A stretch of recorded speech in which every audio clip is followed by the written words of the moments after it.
మమ్ముట్టి గారు అంటే మనకు గుర్తొచ్చేది ఒక పవర్ఫుల్ హీరో. కానీ ఆయన ఒక క్రూరమైన సీరియల్ కిల్లర్గా కనిపిస్తే, అది కూడా అమ్మాయిల్ని మాయమాటలతో ట్రాప్ చేసే సైకోగా నటించిన ఈ మలయాళ ఇన్వెస్టిగేషన్ థ్రిల్లర్ ప్రస్తుతం సోనీ లివ్లో తెలుగులో ఉంది. మరి ఈ సినిమా మనల్ని ఏ మేరకు భయపెట్టింది, ఎందుకు దీన్ని అస్సలు స్కిప్ చేయకూడదో చూసేద్దాం. సినిమా ఓపెనింగ్ సీన్లోనే మమ్ముట్టిగారు ఒక అమ్మాయిని లాడ్జ్లో చంపేయడం చూపిస్తారు. సాధారణంగా కిల్లర్ ఎవరో లాస్ట్లో రివీల్ చేస్తారు, కానీ ఇక్కడ కిల్లర్ ఎవరో ముందే మనకు తెలుసు. ఆయన ఎలా పట్టుబడతారు అనేదే మెయిన్ పాయింట్. ఒక స్టార్ హీరో అయ్యుండి విలన్ రోల్లో ఆయన చూపించిన ఎక్స్ప్రెషన్స్, అమ్మాయిల్ను మెల్లగా మోటివేట్ చేసే ఆ మాయమాటలు చూస్తుంటే నిజంగానే భయం వేస్తుంది.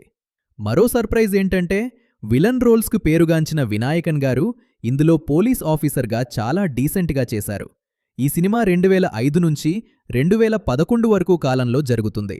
కాబట్టి సీసీ కెమెరాలు లేని ఆ రోజుల్లో ఒక కిల్లర్ ఎంత తెలివిగా క్లూస్ వదలకుండా తప్పించుకుంటాడో చాలా ప్రాక్టికల్గా చూపించారు.